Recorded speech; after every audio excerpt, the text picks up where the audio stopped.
The night she decided to betray the most feared mafia boss in the city, she wore red. Not for love, not for seduction, for blood. The note in her trembling hand was small enough to disappear inside his palm, but powerful enough to burn down empires. She had calculated everything: the guard's blind spots, the rhythm of the music, the exact second his attention would shift from the champagne glass to her eyes. What she didn't calculate was the way he would look at her, like he already knew. Across the ballroom of glittering lies and diamond smiles, the king of the underworld watched her approach. People whispered that he never forgave betrayal. They also whispered he never made mistakes. Tonight, someone was wrong. Because by the end of this dance, either she would destroy him or he would claim her as the most dangerous weapon he had ever possessed. And neither of them understood yet that the note wasn't the real trap.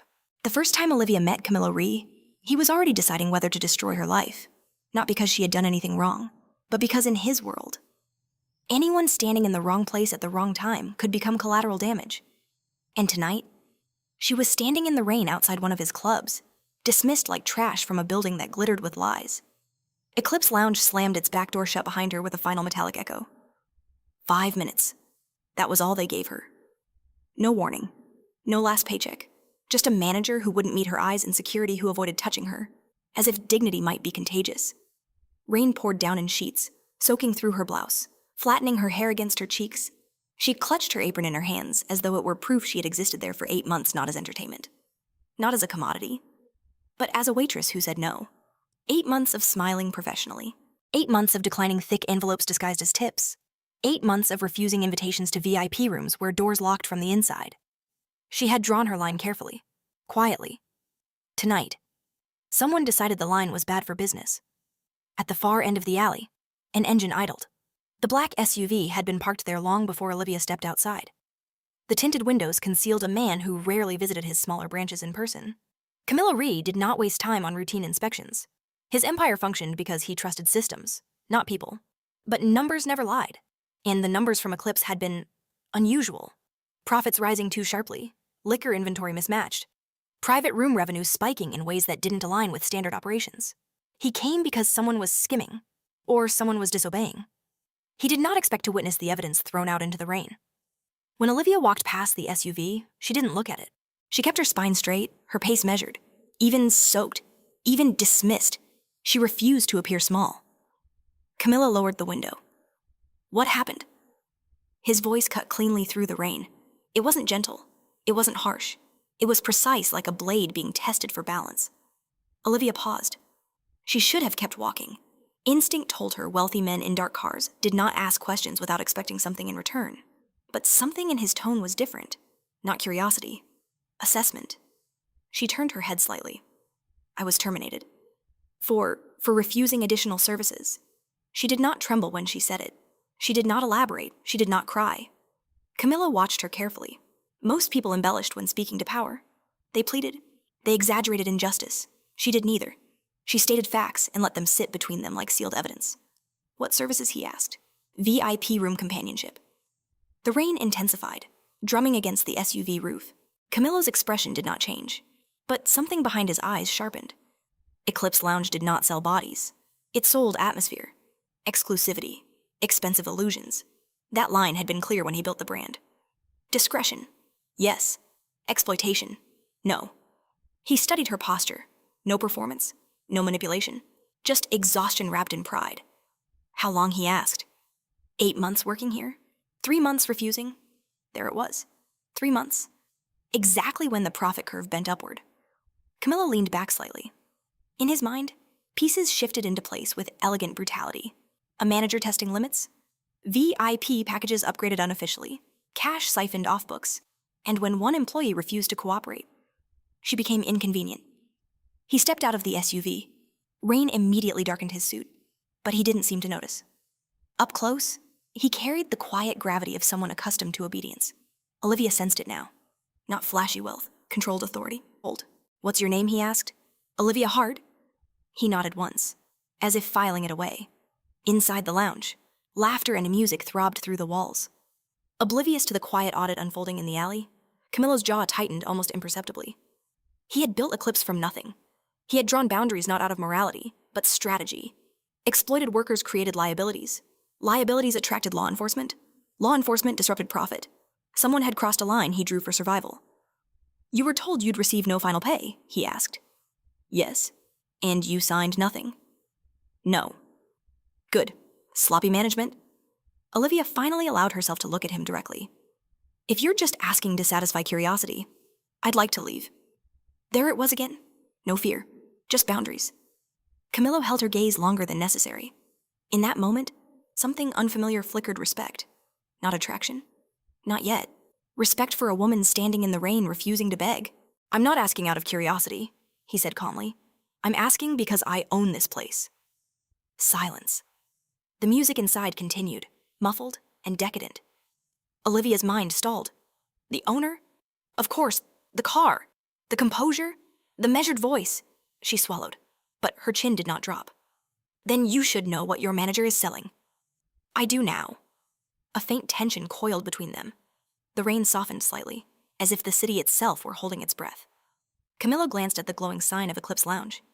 He could walk inside, fire the manager publicly, conduct an immediate internal sweep, clean, efficient, ruthless. Instead, he surprised even himself. I think, he said slowly, eyes still on Olivia. You just helped me discover why I need to shut this place down. Her brows furrowed. Shut it down. Yes, shock flashed across her face. People work there, I'm aware. Then investigate, fix it, don't burn it. He looked at her again, more intently this time. Most employees would rejoice at vengeance. She defended strangers who had stood by while she was pushed out. Why do you care? He asked quietly. Because not everyone there crossed the line. That answer unsettled him more than any accusation could have. Camillo checked his watch. Inside, deals were being made, lines were being crossed. Evidence was evaporating with every passing minute. He made a decision. Get in the car, he said. Olivia stiffened. Why? Because if I walk in alone, they'll clean house before I reach the office. And if you disappear into the night, they'll deny everything. She hesitated. Every instinct screamed caution. Powerful men did not offer rides without expectation. I won't touch you, he said evenly, reading the calculation in her eyes. I need a witness. A witness. Not an object. Not a favor. Slowly, she opened the passenger door. As she sat inside, rain sliding off her sleeves onto leather, neither of them realized the true shift happening. This was not a rescue. It was the collision of two principles, his need for control, her refusal to be controlled, and somewhere between profit margins and moral lines, something far more dangerous had begun. Inside Eclipse Lounge. The manager glanced toward the alley camera feed and felt his blood run cold. Because the owner had returned. And he was not alone. If this story touched your heart, follow the channel to enjoy many more heart-stirring stories every week. By the time Camillo and Olivia stepped through the front entrance of Eclipse Lounge, the music had changed. Not the tempo still slow, still seductive, but the atmosphere? Word traveled fast in places built on secrets. The owner's presence was not announced. It was sensed, like a sudden drop in temperature before a storm breaks. Camillo did not raise his voice. He did not need to. Conversations thinned as he crossed the marble floor, his gaze sweeping the room with quiet calculation. Olivia walked half a step behind him, aware of the stares, the whispers, the flickers of recognition. 10 minutes ago, she had been disposable. Now she returned beside the man whose name most employees only spoke in lowered tones.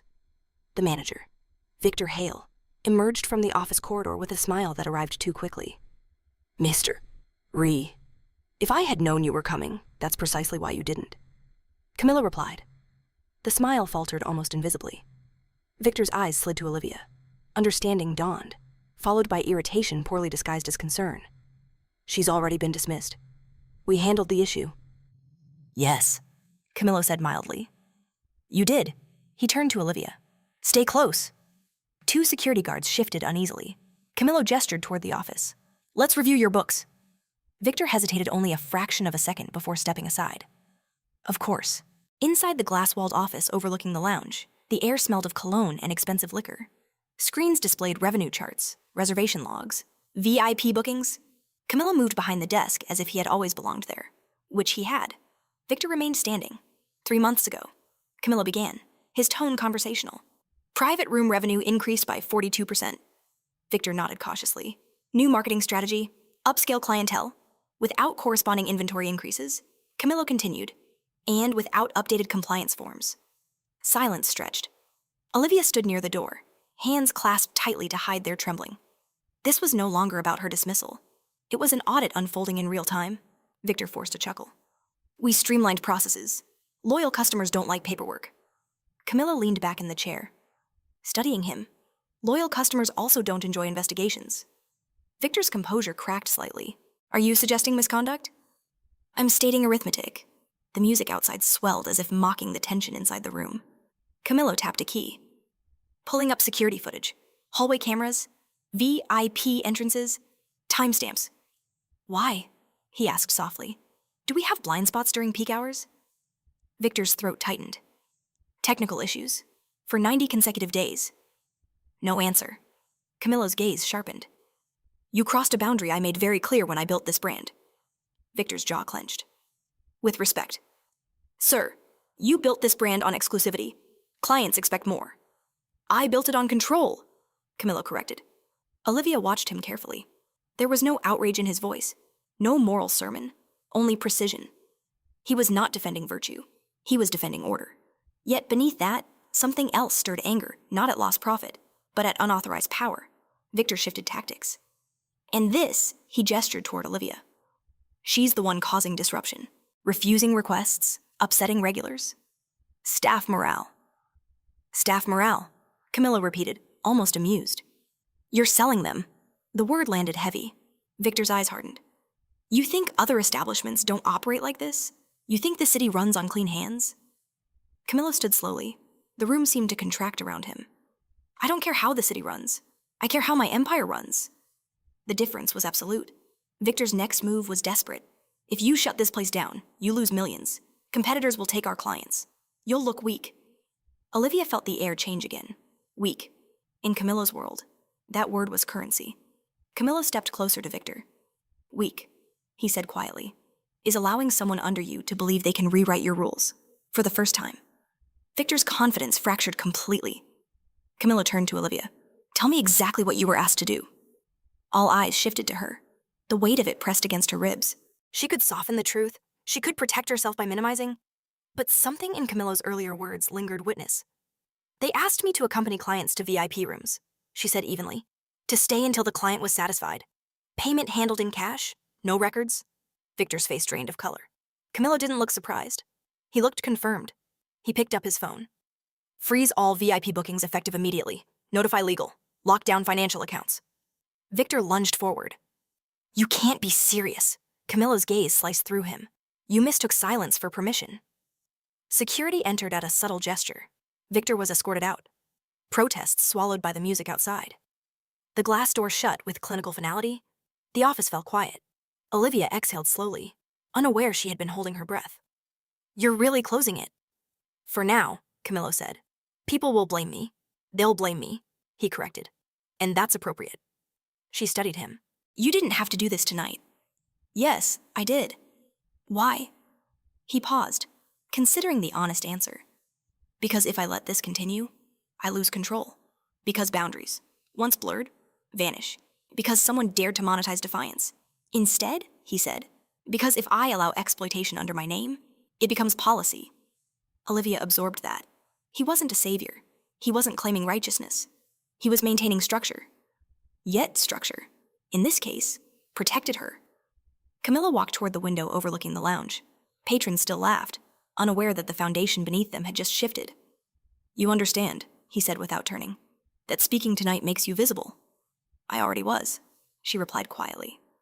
Just in the wrong way. That answer lingered between them. Camilla faced her again. Rain traced faint lines down the glass behind him. I'll ensure you receive your final pay, plus compensation. I don't want charity. It isn't, what is it? A correction. She met his eyes steadily, and after the correction, he held her gaze longer than necessary. That depends. On what? He didn't specify. Outside the office, staff members whispered in tight circles. Rumors spread like spilled champagne fast. Intoxicating. Irreversible. The king had returned. The manager was gone. The VIP rooms were sealed. Olivia felt the magnitude of it settle into her bones. In less than an hour, her humiliation in the rain had transformed into corporate upheaval, and at the center of it stood a man whose power was both shield and threat. Camillo stepped closer, not invading, but near enough that the air shifted again. You value lines, he said quietly. So do I. The statement was not flirtation. It was recognition. But recognition, in the wrong hands, could become attachment. And attachment was far more dangerous than misconduct. Somewhere beyond the lounge, phones were already ringing. Competitors would hear. Investors would question. Weakness would be speculated. Camillo did not look weak. He looked like a man who had just removed a tumor without anesthesia.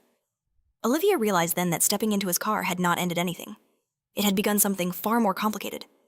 She had exposed corruption. He had enforced consequence. Yet the tension between them was no longer employer and witness. It was something sharper, and neither of them yet understood the cost of crossing lines twice. By midnight, Eclipse Lounge was no longer a business. It was a crime scene without police tape. VIP rooms sealed, accounts frozen, staff dismissed in tight, controlled statements drafted by Camillo's legal team. The music had been cut abruptly, leaving behind a silence that felt almost surgical. Olivia stood near the entrance as the last guests were escorted out under the pretense of private restructuring. She could feel the weight of stares, curiosity mixing with resentment. In less than 2 hours, she had become the axis on which the night turned. Camillo remained composed, issuing instructions with measured clarity. He did not rush. He did not gloat. Efficiency replaced spectacle. When the final employee left and the doors were locked, only a handful of trusted men remained inside the dim lounge. The glittering room now looked stripped of illusion, like a stage after the actors had gone home. You should leave, Camillo said to Olivia without looking at her. She crossed her arms lightly. Is that an order? It's advice. She didn't move. You said I'm visible now. You are. Then disappearing tonight makes it worse. He finally turned toward her. The overhead chandelier cast fractured light across his features, softening nothing. You're not trained for what visibility brings. And you are. A faint curve touched his mouth, not quite a smile. I was born into it. The difference hung heavy between them. One of his men approached quietly. Mr. There's a complication. Camillo's gaze sharpened instantly. Define. Victor made calls before we cut access. Someone influential. They're asking why their private arrangement was interrupted. Olivia felt the temperature shift again. This was no longer internal damage control. This was external power. Camillo nodded once. Name. The man hesitated. Councilman Ortega. Silence pressed in. Olivia's pulse quickened. A city councilman meant leverage, immunity, danger. She understood enough about power to know corruption did not exist in isolation. It linked upward. Camillo dismissed his man with a look and turned back to her. This is where you step away. She shook her head slowly. You think he won't guess why the rooms were shut? He'll guess. And if he asks who refused, Camillo studied her carefully. She was not naive. She understood the chain reaction. A councilman embarrassed in private might retaliate publicly. You don't owe me this fight, he said. I didn't start it for you. That answer unsettled him more than compliance would have. Camillo walked toward the bar, pouring himself a small measure of whiskey without offering her one. Control in small gestures. If Ortega pushes, he said calmly, he won't attack me directly. He'll find leverage. Which is you. The words settled between them like a loaded weapon. Olivia inhaled slowly. Fear flickered, but it did not root. Then don't make me leverage. That isn't entirely my decision. A sharp vibration cut through the quiet. Camillo's phone. He glanced at the screen, expression unreadable, and answered. Ortega. Even from across the room, Olivia could hear the faint, heated tone from the other end. You overstepped. The voice barked. I corrected. Camillo replied evenly. You humiliated a paying client. You violated my terms. A pause, then colder. We can make this unpleasant. Camillo's gaze flicked to Olivia for half a second before returning forward. You already have. The call ended without formal goodbye. Silence stretched. He's angry, Olivia said unnecessarily. Yes. Will he come after you? Camillo's eyes darkened slightly. He'll try to negotiate first. And if you refuse, he'll apply pressure. She stepped closer now, closing some of the invisible distance between them. I don't want protection. This isn't about what you want. Then what is it about? He looked at her fully. Balance. Olivia felt the word settle inside her like a challenge. You keep saying that. Control. Balance. Lines. Do you ever act without calculating the outcome? A faint tension appeared along his jaw. Recklessness destroys empires, and caution destroys people. The statement struck more deeply than she intended. Camillo held her gaze, and for the first time since they met, something unguarded surfaced brief, almost imperceptible. You think I haven't learned that, he asked quietly. There was history there. Loss. Perhaps. Or betrayal. Olivia recognized the tone of someone who had paid for a mistake. Before she could respond, the front entrance rattled violently. All heads turned. One of Camilo's men moved quickly toward the door. Through the frosted glass, silhouettes shifted multiple figures. Not police, not media. Too coordinated. Ortega moves fast, Olivia murmured. Camilo's expression did not change, but the air around him hardened. Stay behind me. I'm not hiding. You are tonight. The door burst open. 3 men entered, suits sharp, expressions colder. Not street thugs, not obvious muscle. Political intermediaries. They surveyed the empty lounge and landed on Camilo. You made a mistake, the tallest one said flatly.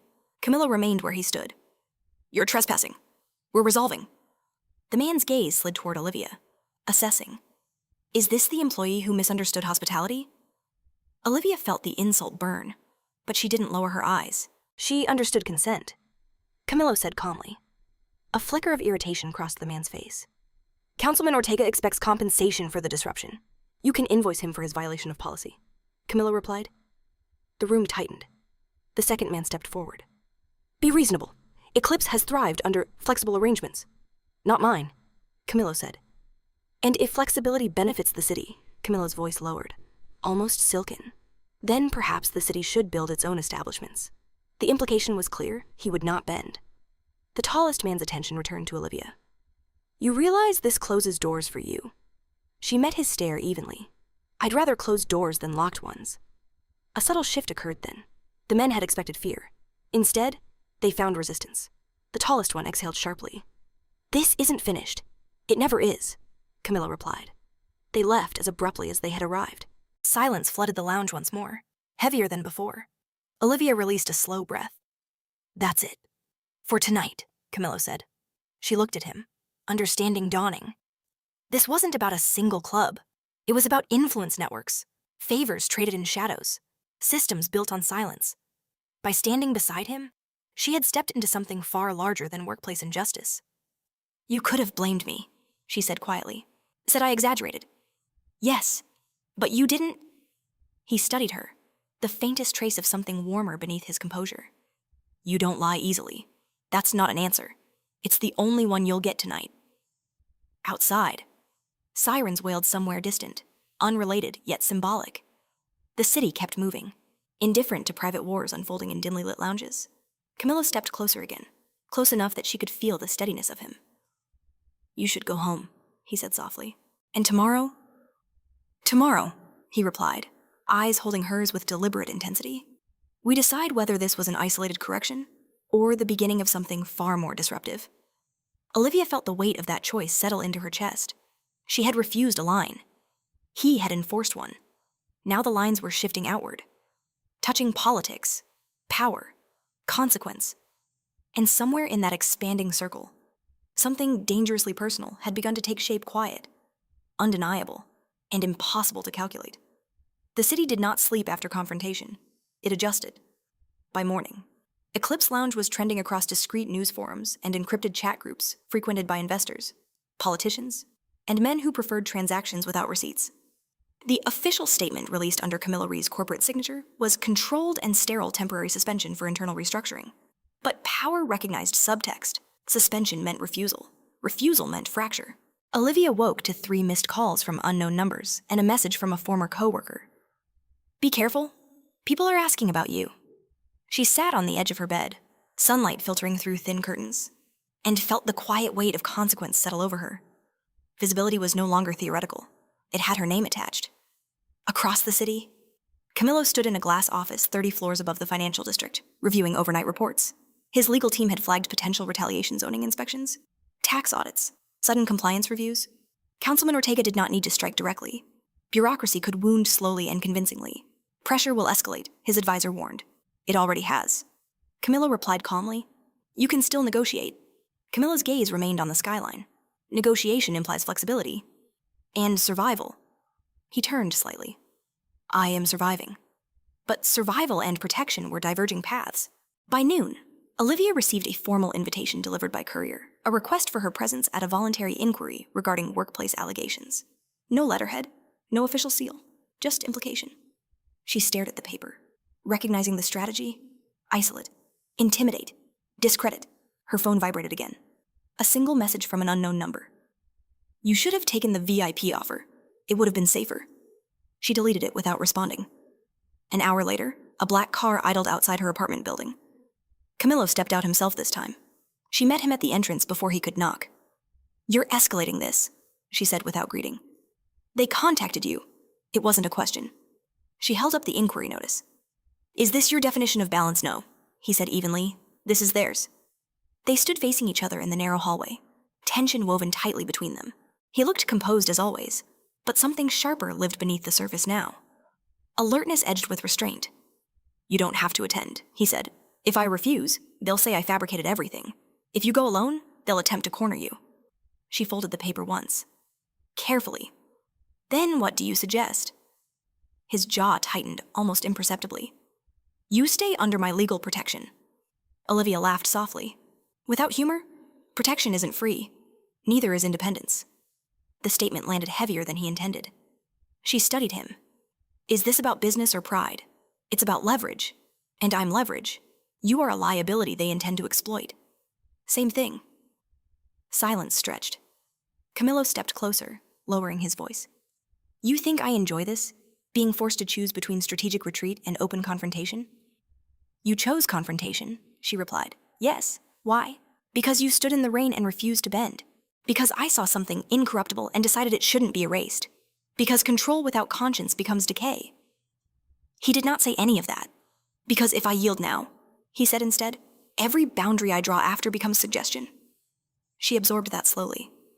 And if I become collateral? You won't. That's not certainty. It's intention. Olivia exhaled, frustration flickering beneath her composure. You talk like everything is a chessboard. In my world, it is. And what am I, a piece? His eyes darkened slightly. You are not a piece?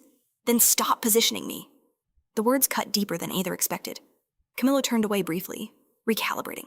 He was accustomed to obedience or fear not resistance that felt almost equal. She didn't tremble under his authority. She challenged it. Finally, he said, come with me. Where to control the narrative? She hesitated only a second before locking her apartment door behind her. The drive downtown was silent but charged. Olivia watched the city blur past tinted glass, aware that stepping into his car again meant stepping further into his domain. Camillo remained focused, hands steady on the wheel, but his mind was calculating outcomes in layered contingencies. They did not go to his office. Instead, he stopped in front of a press building. Olivia turned sharply. You're involving media. I'm preempting coercion. Inside, Camillo arranged a controlled interview with a respected investigative journalist known for exposing political misconduct. He did not embellish. He did not dramatize. He framed it as corporate accountability, internal corruption discovered and corrected. Olivia's name was not mentioned. Not yet. Why now? She asked quietly as they waited in a private conference room. Because silence leaves space for fabrication, he replied, and exposure invites war. Yes, she studied him again, seeing the subtle strain beneath his composure. This was not merely strategic, it was personal now. Someone had challenged his authority within his own structure. Someone had attempted to use a woman's boundaries as revenue. That was a fracture he refused to tolerate. The journalist entered, sharp-eyed and efficient. Cameras were set, statements recorded, carefully phrased questions navigated. Mid-interview, the journalist shifted tone. We've received reports, she said calmly, that a former employee was pressured into illicit services. Camillo did not glance at Olivia, though he knew she felt the air change. We are investigating internal misconduct, he replied evenly. No employee under my authority is required to perform services beyond their contract. Will that employee speak? A pause. Olivia felt her pulse quicken. Camillo's answer was measured. Only if she chooses to. The camera light blinked red. Choice, not obligation. After the interview ended, Olivia stepped into the hallway alone for a moment. The gravity of what had just happened settled over her. This was no longer contained to private threats. It was public tension. Footsteps approached. Camillo stopped beside her. You didn't use my name, she said. I won't unless you ask. And if they retaliate harder, they will. The certainty in his voice should have terrified her. Instead, she felt something else, an unsettling blend of fear and trust. You're risking a lot, she murmured. So are you. Their eyes met, the distance between them narrowing not physically but emotionally. The battle outside was expanding, but something inside that quiet hallway shifted something neither power nor politics could easily calculate. For the first time, Olivia understood the cost of standing beside a man like Camillo Ree. And for the first time, Camillo recognized that protecting her might require more than strategic precision. It might require vulnerability. And that was a currency he had never allowed himself to spend. Retaliation did not come as noise. It came as absence. By the next morning, 2 of Camillo's secondary investors had withdrawn scheduled funding from an expansion project.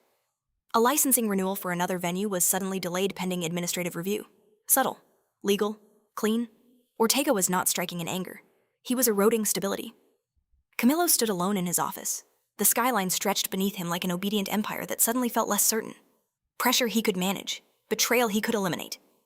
But political suffocation required patience, and patience meant time. Olivia might not have... Across town, she was walking home from a grocery store when she noticed the first car. It didn't follow too closely. It didn't accelerate when she turned. It simply remained present, observing. She adjusted her pace, heart steady but alert. Visibility. Camillo had warned her. This was what it felt like, not danger lunging forward, but danger measuring distance. Her phone buzzed. Unknown number again. This time, a photo, her apartment building. Taken minutes ago. A second message followed. You chose the wrong side. Her pulse didn't spike. It cooled. Instead of going inside, Olivia turned the corner and entered a crowded cafe. She texted Camillo only 2 words. They're watching. He responded in less than 10 seconds. Location. She sent it. 20 minutes later, the black SUV stopped outside the cafe. Camillo stepped in without hesitation, his presence shifting the room's energy as surely as if he'd turned off the lights. She didn't smile when she saw him. You were right. I usually am, he said, but there was no arrogance in it. She showed him the messages. His jaw tightened, not visibly to strangers, but enough for her to notice. He studied the photo carefully. Angle, distance, reflection in the window. They're escalating, she said. Yes, and you're still convinced this is about balance. He met her eyes. No, it's about intimidation. For you or for me. For control. She leaned back slightly. You could end this. How? Say it was a misunderstanding. Reopen the lounge. Smooth things over. He looked at her as if she had suggested he amputate a limb to cure a bruise. You think they would stop? They'd get what they want. They already have what they want, he replied evenly. They want compliance. The word hung between them. She studied him carefully. Then, what do you want? A dangerous question. Camillo held her gaze longer than necessary. I want the system under my authority to remain mine. That's not what I meant. Silence lingered. Something unspoken moved between them, uncomfortable, magnetic. Before he could answer, his phone rang. He glanced at the screen, expression sharpening. Yes. The voice on the other end was calm, almost pleasant. Ortega, I see your employee enjoys coffee, the councilman said smoothly. Camillo's eyes darkened. You're making a mistake. Am I? You're bleeding capital. Camillo, investors are nervous. You can't win a war on 2 fronts. I'm not at war. You closed my door. Camillo's voice cooled further. You violated policy. A soft laugh. Policy bends? Not mine. There was a pause, then something colder. Everyone bends. The call ended. Olivia exhaled slowly. He wants you to choose. I already have. And if that choice costs you? He didn't answer immediately. The truth was, it already had. Outside the cafe window, the same car idled across the street. Camillo stood. You're not going back to your apartment. She frowned. I'm not hiding. This isn't hiding. It's strategy. You said I wasn't a piece. You're not, which is why I'm not leaving you exposed. The firmness in his voice made her hesitate. There was no dominance in it, only insistence. Where would I go, she asked. My residence. She blinked. That's not strategic. That's intimate. His gaze didn't waver. It's secure. The implication lingered.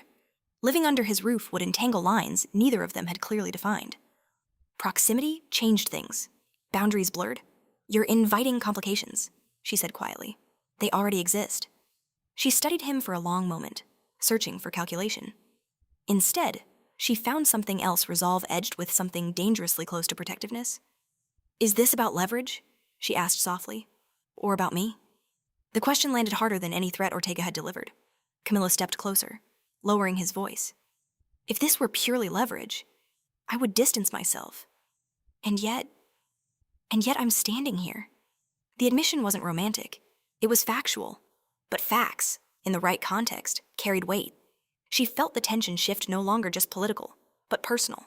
A man who controlled empires was choosing exposure. For her. The car outside finally drove away. Olivia looked through the window, then back at him. If I come with you? There are rules. His brow lifted slightly. Rules? I'm not your responsibility. I'm not your weakness. And I'm not something you protect out of guilt. I don't act out of guilt. Then why? He hesitated. Because when you stood in the rain, you didn't ask to be saved. Because I saw integrity in a place built on compromise. Because somewhere between control and confrontation, you disrupted my certainty. Instead, he said quietly, because someone tried to use you to test me. And you don't like being tested. No. A faint, almost reluctant smile touched her lips. Then don't fail. Their eyes held for a second too long. The war outside was still forming, still subtle, still layered in bureaucracy and shadow. But inside that cafe, something had shifted irrevocably. Camilla was no longer reacting solely as a businessman, and Olivia was no longer standing beside him merely as a witness. She stood slowly. Fine, she said, but if this explodes, we face it as equals. His gaze softened, just barely. I don't take partners lightly, neither do I. They walked out together. Neither of them noticed the second car parked further down the block. Engine off, camera lens angled precisely. This move, unlike the others, had not been anticipated. And someone else was already planning the next one. Camilla's residence did not resemble excess. It resembled strategy, perched above the river on a private elevation.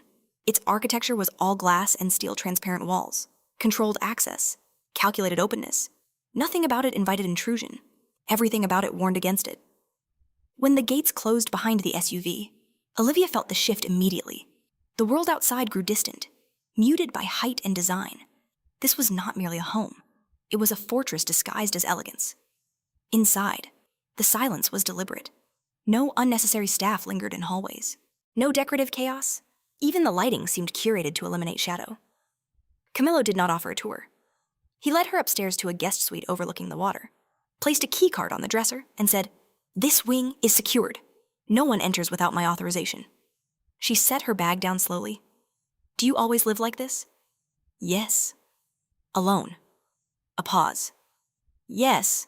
The word carried no bitterness, only fact. He stepped back slightly, giving her space. "You're safe here." The statement was simple, but something in his tone shifted when he said it. Not possessive, protective. Olivia moved toward the glass wall and looked out over the dark river reflecting city lights. "You built this to see everything coming. I built this to see who tries." She turned to face him. "And what if the threat doesn't knock?"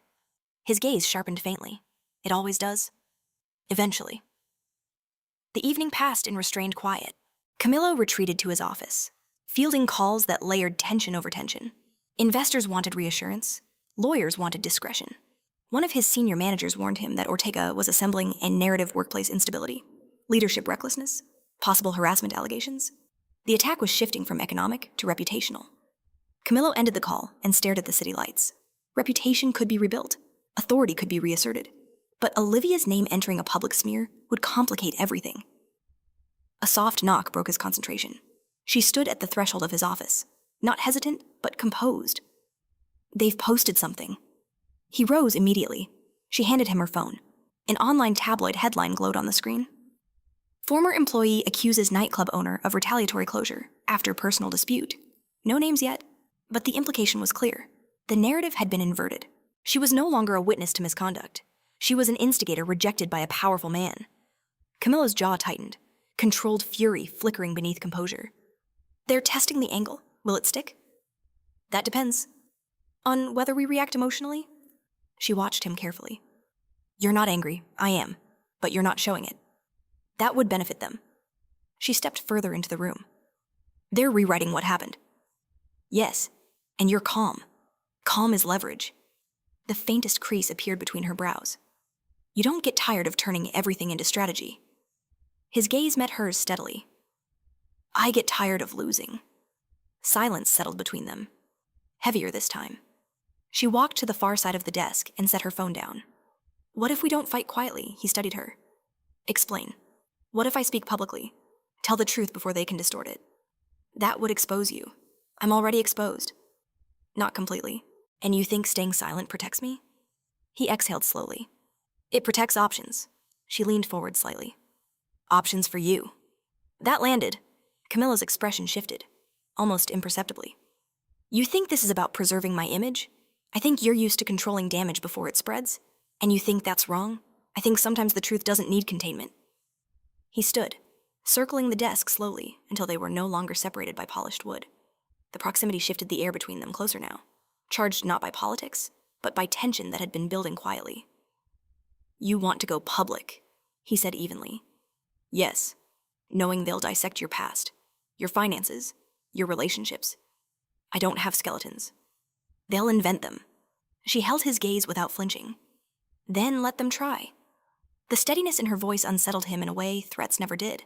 She wasn't reckless. She was resolute. You're not afraid, he observed quietly. I am, she corrected. I just refuse to let fear decide. Something in him recognized that. It mirrored a younger version of himself before caution calcified into calculation. You don't understand how deep this network runs, he said softly. Then show me. The challenge was not naive. It was deliberate. He stepped closer, close enough that the distance between them became something intentional. If you step fully into this, you step into my world. And what does that mean? It means nothing remains clean. It means alliances, enemies, favors owed. It means people will question your motives for standing beside me. She searched his face carefully. Do you question them? A pause. No. The honesty between them thickened the silence. Outside, wind brushed against the glass walls, faint but persistent. Why, she asked quietly. His answer came slower this time. Because you stood alone before you stood beside me. The words were measured, but they carried weight. Recognition again, not possession.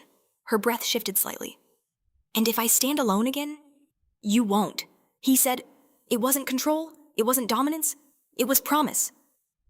A sudden vibration cut through the moment Camillo's security alert system. He turned sharply to the wall monitor. The feed displayed the lower perimeter gate. A car idled just beyond it. Not the same one from earlier. A man stepped out, holding an envelope. He didn't attempt entry. He simply placed the envelope at the gate and left. Camillo's expression hardened instantly. He retrieved the envelope minutes later himself, scanning it under the foyer lights. No return address, no seal. Inside, a single photograph, taken that afternoon. Olivia entering his car, and beneath it, typed in precise lettering. Public narratives can be rearranged. She watched his face carefully. They're escalating again. Yes, and now he folded the photograph slowly, deliberately. Now they're not just pressuring business. She crossed her arms lightly. They're pressuring perception. He met her gaze. Yes, the glass walls that once symbolized control now felt like exposure. Olivia stepped closer. Then maybe it's time to stop reacting. He looked at her carefully. And start attacking. A faint, almost dangerous smile touched his mouth. You're adapting, he observed. I told you, she said softly. I don't fail tests. The tension between them shifted again, no longer protector and protected, but two people standing at the edge of something larger than either anticipated.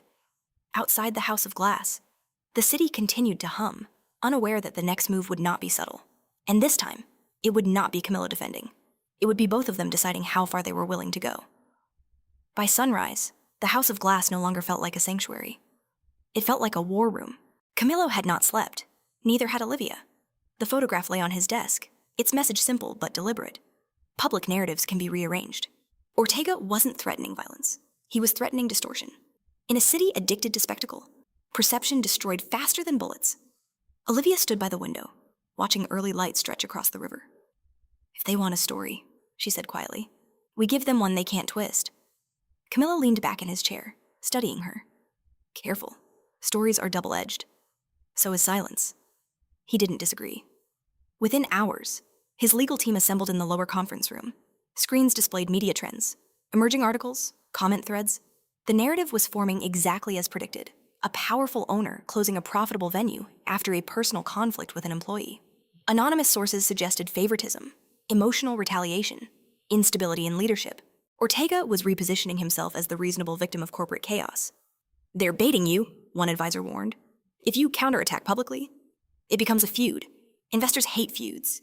Camillo's gaze shifted briefly to Olivia before returning to the screen. "And if we remain silent, they control the tempo." Silence stretched. Olivia stepped forward. "What if the story isn't about a club or a councilman?" All eyes turned to her. She didn't flinch. "What if it's about accountability? Not mine, not his, structural?" Camillo watched her carefully. "You're proposing escalation. I'm proposing exposure." The word carried weight. One of the advisors frowned. "Exposure of what exactly?" Olivia's voice remained steady. "Patterns. Not just Eclipse. Other venues, other employees. If this isn't isolated, then it's systemic." The room stilled. Camillo's expression changed almost imperceptibly. He had suspected broader misconduct, but suspicion and proof were different currencies. "You have something?" he asked. "Not yet," she replied. "But others do." He understood immediately. Former staff, women who stayed silent, employees who signed confidentiality agreements under pressure. "It's dangerous," he said. "Yes, you'd be inviting scrutiny into places that don't forgive." "I'm already there." The quiet certainty in her tone unsettled him again. She wasn't acting from impulse. She was thinking beyond survival. The advisors exchanged cautious glances. "If this spreads beyond Ortega," one said carefully, "we risk antagonizing multiple stakeholders." Camillo's jaw tightened. "Stakeholders who profit from coercion. That's not the official narrative. It never is." Olivia stepped closer to the table. "You built your empire on control. Control of image, of policy, of boundaries. What if this is about redefining the standard?" Camillo held her gaze. "You think I can reform an industry overnight? I think you can choose which side of it you stand on." The room went silent again. For a moment, he saw the fork in the road clearly. One path preserved influence through compromise. The other disrupted the ecosystem that fed his influence. Investors would panic. Allies would distance themselves. Enemies would multiply. But something in him had already shifted the night he saw her in the rain. He dismissed the advisors with a quiet command. When the room emptied, only he and Olivia remained. "You're asking me to burn bridges," he said evenly. "I'm asking you to decide what they're worth." He walked toward the window, hands clasped loosely behind his back. The city glittered below contracts. Alliances, debts woven into its foundations. "You don't understand the cost," he murmured. "Then explain it." He turned to face her. "If I pull this thread, investors withdraw, political shields vanish, competitors align, my empire shrinks. And if you don't?" He didn't answer immediately. She stepped closer. "Then you protect profit and lose principle." He studied her carefully. "You assume I value principle over profit. Do you?" The question lingered in the space between them. Camillo exhaled slowly. "I value control." "And control over what?" He didn't answer in words. Instead, he reached for his phone and dialed a number from memory. "Schedule a press conference," he said calmly. "Open invitation. No pre-screened questions." Olivia's pulse quickened. "That's bold. That's visible," he corrected. Within hours, the announcement spread. Camillo Rhee would address allegations directly. Not through a statement, not through proxies. Ortega responded almost immediately, releasing his own statement calling the conference a desperate distraction. Camillo expected that. What he didn't expect was the email that arrived minutes later in Olivia's inbox. A video file, no sender name. Her fingers hovered briefly before opening it. The footage was grainy but unmistakable, a VIP hallway at Eclipse. Victor speaking with a client, cash exchanged. A door closing. Timestamp from 2 months ago. Proof. Her breath slowed. "They're turning on each other," she said softly. Camillo stepped behind her, close enough to see the screen. His expression didn't change, but something sharpened beneath it. "This didn't come from us." He said, "No," which means someone inside their circle is fracturing. He recognized the pattern. Power collapses inward when threatened. "This changes leverage," he murmured. "It changes truth," she corrected. He glanced at her, something unreadable passing through his eyes. By late afternoon, the press room was crowded. Cameras lined the walls. Reporters murmured, hungry for spectacle. Camillo stepped to the podium alone at first. Composed, immaculate, unyielding. He did not deny tension. He did not soften conflict. He acknowledged internal misconduct at Eclipse and confirmed that investigations extended beyond one manager. He framed it as structural correction, not retaliation, not scandal. Then a reporter asked the inevitable question. Was the closure influenced by a personal relationship with a former employee? A ripple moved through the room. Camillo's gaze did not waver. No. Will that employee speak? A pause. Across the room. Olivia stood unseen by most, watching him. He could shield her, or he could redefine the narrative. He stepped aside slightly. Olivia walked forward. Gasps murmured through the crowd as cameras adjusted focus. She stopped beside him, not behind. My employment ended because I refused services not listed in my contract, she said evenly. The closure was not retaliation. It was correction. Questions flew rapidly. She answered calmly, precise, unembellished. And when a reporter pressed about her presence at his residence, insinuating impropriety, she met the lens directly. Safety is not intimacy, and integrity is not scandal. The room quieted. Camillo felt something unfamiliar, then not strategic satisfaction, not dominance, pride, not ownership, respect. The narrative had shifted, not because he silenced opposition, but because she stood visible and refused distortion. Outside the press building, news alerts exploded across screens. Inside, Ortega watched the broadcast in silence. The move he anticipated, a defensive apology, never came. Instead, he saw something more dangerous: alignment. And in a city built on fractured loyalties, alignment was a threat no one had calculated. The press conference did not end the war, it clarified it. By evening, headlines had split into two camps. Camillo Ree, the reformist magnate cleaning corruption within his own empire, or Camillo Ree, the calculating businessman weaponizing a scandal to consolidate power. The city loved dichotomy. It avoided nuance. But beneath the noise, something more volatile had shifted. Investors who had wavered in the morning sent cautious messages of support by nightfall. Public accountability, when framed correctly, stabilized markets.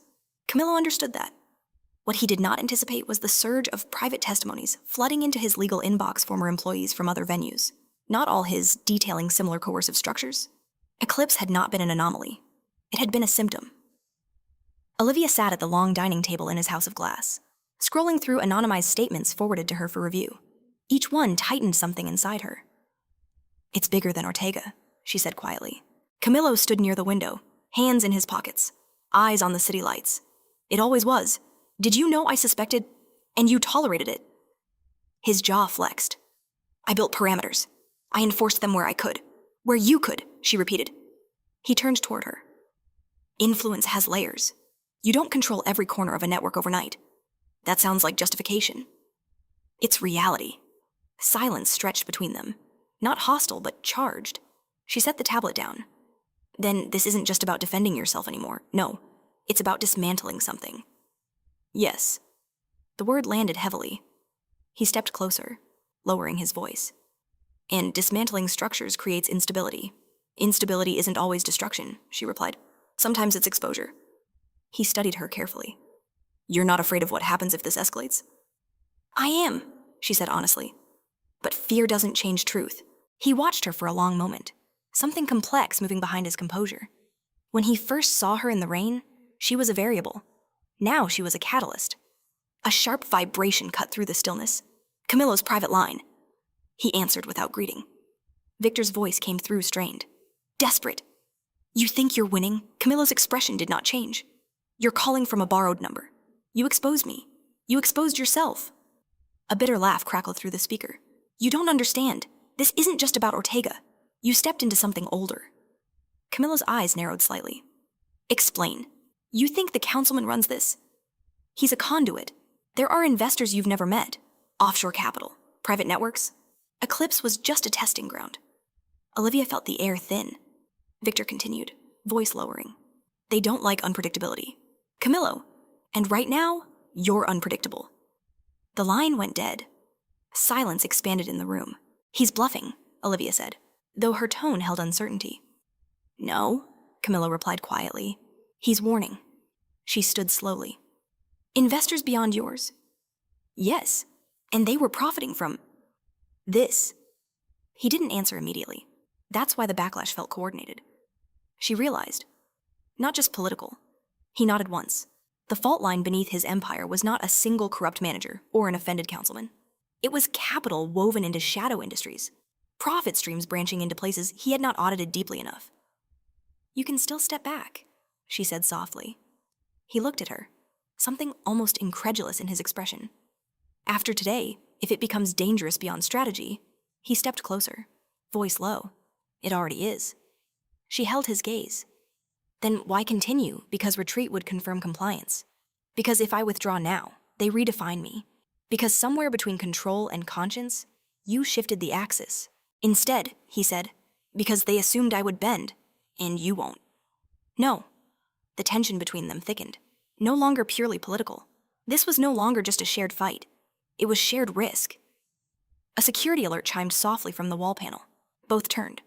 Perimeter breach. Not forced entry, just movement beyond the main gate. A vehicle parked where it shouldn't be. Camillo activated the external cameras. A sleek black sedan idled at the end of the private road. No attempt to enter. Just presence. They want to be seen, Olivia murmured. Yes, intimidation without action. A reminder. Her phone vibrated simultaneously. An encrypted message from the investigative journalist who had covered the press conference. You should know financial records are surfacing linking Ortega to offshore accounts tied to hospitality syndicates. This goes deeper. Olivia showed Camillo. His expression darkened fractionally. They're losing control of the narrative, which makes them unpredictable. He turned off the camera feed deliberately. They're measuring whether I escalate further. And will you? He walked toward her slowly, stopping just within reach. You asked earlier if I ever act without calculating the outcome. Yes. His voice lowered.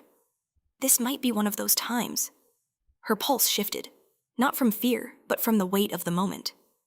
Recklessness destroys empires, she reminded him softly. Sometimes empires deserve to be rebuilt. The words were not theatrical.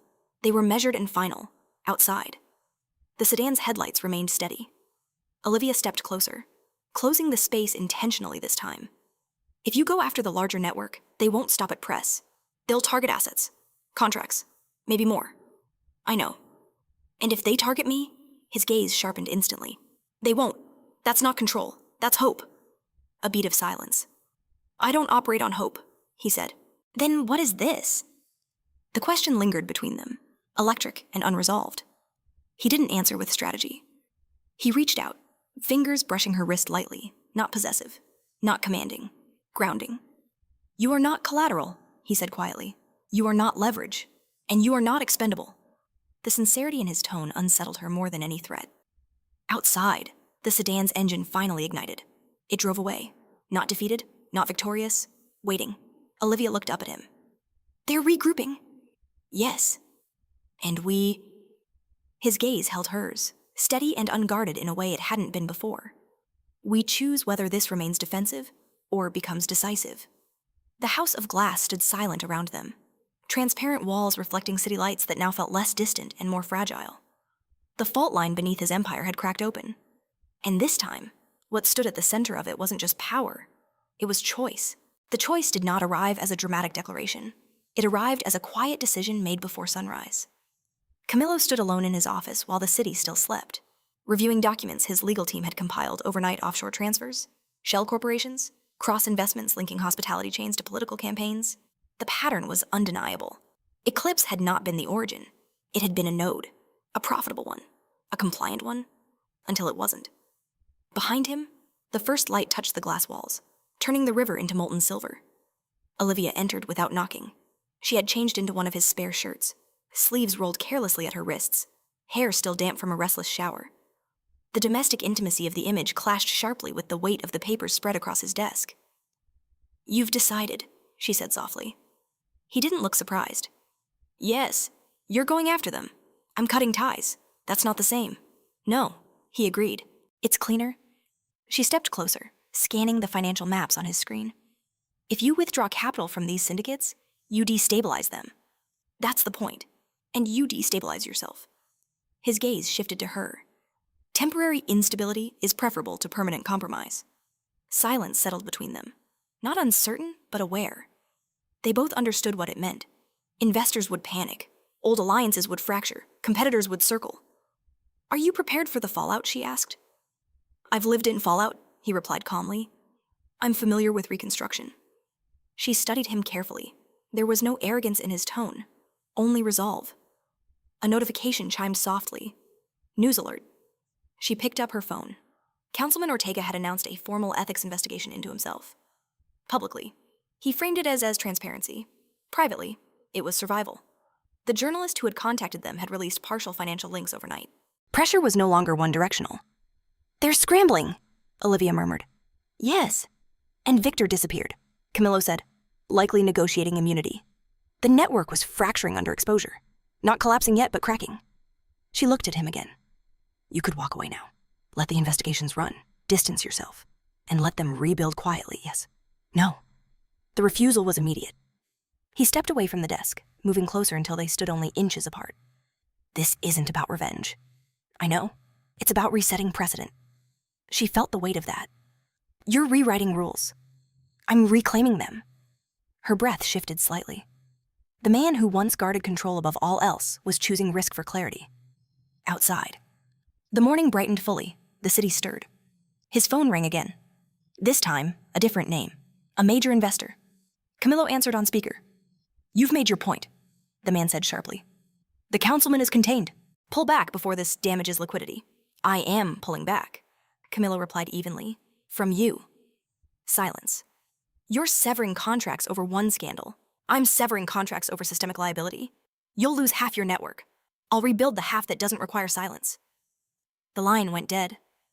Olivia exhaled slowly. That was decisive. "Yes." "Does it hurt?" He paused. "Yes." The honesty in that single word carried more weight than any strategic victory. She stepped closer, her voice lowering. "You're not just dismantling corruption. No, you're dismantling parts of yourself." He met her gaze, something unguarded surfacing fully now. "I built influence on precision, on alliances, on quiet understandings. And now I'm building it on transparency." The admission felt like confession. For a moment, neither spoke. Then her phone vibrated again. A message from the journalist. "Federal inquiry confirmed. Ortega under formal investigation. Hospitality syndicate under review." She looked up slowly. "It's happening." Camillo didn't smile. He didn't celebrate. He simply nodded once. "This isn't victory," he said quietly. "It's transition. And what does that mean for us?" The question lingered, fragile in its simplicity. He stepped even closer, enough that the distance between them vanished without contact. "It means," he said carefully, "that I no longer have to choose between protecting you and protecting profit." She searched his eyes. "And which would you have chosen?" He didn't hesitate this time. "You." The word landed without drama, without embellishment. Just truth. Her breath caught almost imperceptibly. Outside, sirens echoed faintly across the river. "Not threat this time, but process. The city adjusting again?" "You once said I disrupted your certainty," she said softly. "You did. And now you recalibrated it." The faintest smile touched her lips. "That sounds dangerously permanent." "It might be." Silence stretched, but not heavy, charged. She reached up slowly, fingers brushing his collar, not claiming, not tentative, grounding. "We're not finished," she murmured. "Investigations will take months. Markets will shift. I know. Enemies will remember. They always do. And if rebuilding takes longer than expected?" His gaze softened not in weakness, but in choice. "Then we rebuild slowly." She studied him carefully. The man who once measured everything in leverage was standing in uncertainty without flinching. "Is this your version of reckless?" she asked quietly. "Yes." She smiled faintly. "It suits you." Outside, the city brightened fully into morning. Inside the house of glass, the fault line had not destroyed the structure. It had reinforced it. Camillo looked at her not as a liability, not as leverage, not as a catalyst, as alignment. And for the first time since the rain outside eclipse, the future did not feel like a battleground. It felt like something they were preparing to build. 3 months later, the city had learned a new rhythm. Investigations moved from headlines to courtrooms, from whispers to indictments. Ortega resigned before the formal charges were read. Victor resurfaced briefly long enough to secure a reduced sentence in exchange for testimony. The hospitality syndicate fractured into smaller, quieter entities. None of them bore Camillo's name anymore. His empire did not collapse. It narrowed, sharpened, recalibrated. Investors who thrived on opacity withdrew. Those who valued long-term legitimacy stepped forward. The transition was not painless. Markets rarely reward integrity immediately. But stability, once redefined, proved resilient. Eclipse reopened under a different structure, publicly audited. Independently managed, strategically transparent. Critics called it a rebrand. Analysts called it a risk. Competitors called it naive. Camillo called it necessary. On the night of the reopening, the skyline shimmered like a constellation pressed close to Earth. The glass facade reflected not excess, but precision. No velvet ropes barricaded the entrance this time. No hidden guest lists negotiated through intermediaries. The exclusivity remained, but it no longer depended on silence. Olivia stood beside him on the upper terrace, the city wind threading through her hair. She wore silver, understated, luminous against the dark horizon. She had become more than an advisor over the past months. She had become the architect of a new operational framework, ethical compliance embedded into design, not layered as defense. Investors trusted her clarity. Staff respected her steadiness. She moved through boardrooms with the same composure she once reserved for confronting him in rain. "You're not nervous," she observed quietly, watching the guests arrive below. "I am," he said. She turned slightly, surprised by the admission. "But not about losing," he added. "About sustaining. That's different." Yes, below them, journalists documented the reopening, not with scandal hunger this time, but curiosity. Eclipse had become a case study how a power structure could pivot without imploding. "You've changed the narrative," she said. "I've changed the premise." Her gaze softened. And what was the premise before that control required concealment? And now that power is more durable when exposed. She studied him carefully. The sharp edges were still there, the discipline, the intensity, but they no longer operated in isolation. They had direction beyond dominance. Music drifted upward from the ballroom, measured, elegant. Not the fevered pulse of excess, but something steadier. "Do you miss it?" she asked. "The old version, yes." He considered the question honestly. "Sometimes. Simplicity can be seductive. Secrecy feels simple," she corrected gently. "It just hides complexity." A faint smile curved his mouth. "You're insufferably correct." She accepted the compliment without pretense. A pause settled between them, not uncertain, but reflective. "After tonight," she said, "there won't be an investigation to fight. No imminent threat to counter. No. So what happens to us when survival is no longer the project?" The question carried no fear, only curiosity. He turned fully toward her, the city lights carving subtle shadows along his jaw. "We stop surviving," he said. "We start living." She held his gaze steadily. "That sounds deceptively simple. It won't be. Markets will test you again. They will. Ambition doesn't disappear. It evolves. And you," she pressed quietly, "what do you want now that you don't have to prove anything?" The air between them shifted not with tension, but with gravity. "For a long time," he said slowly, "I believed building something untouchable was the highest achievement, and now I'd rather build something enduring." Her breath softened at the edges. "Enduring requires vulnerability," she said. "I'm aware. Are you prepared for that risk?" He did not answer immediately. Instead, he stepped closer, not for spectacle, not for possession, but for proximity. "You once told me I was addicted to certainty," he said quietly. "You were right. And now I understand that certainty without connection is hollow." The wind lifted a strand of her hair across her cheek. He brushed it back with deliberate care. "Olivia," he said, her name steady and unguarded.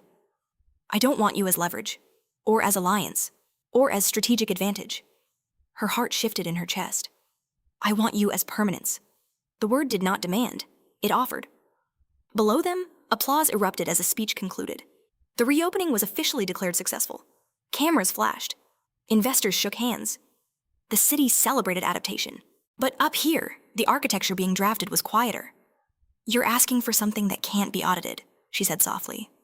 "Yes," or insured. "Yes," or reversed if it fails. "No," he agreed. "It can't." She studied him for a long moment. The man who once calculated outcomes now stood without guarantees. "You built a fortress," she murmured. "And then you dismantled the walls. I kept the foundation." She reached for his hand, not out of need, not out of uncertainty, out of choice. "And what does this foundation support?" she asked. "Whatever we decide to build." There was no ring, no grand declaration staged for witnesses, no orchestrated kneeling under chandeliers. There was simply alignment. She stepped into him, closing the final inch of distance, her voice barely above the wind. "Then let's build something that doesn't require defense." He exhaled slowly, tension he had carried for years dissolving not in triumph, but in release. Below them, Eclipse pulsed not as a symbol of excess, but of transformation. The city had not burned. It had recalibrated. Camillo's hand tightened around hers, not possessive, not protective, steady. For the first time since rain streaked the windows the night they met, the future was not a negotiation. It was an invitation. And this time, they both stepped forward.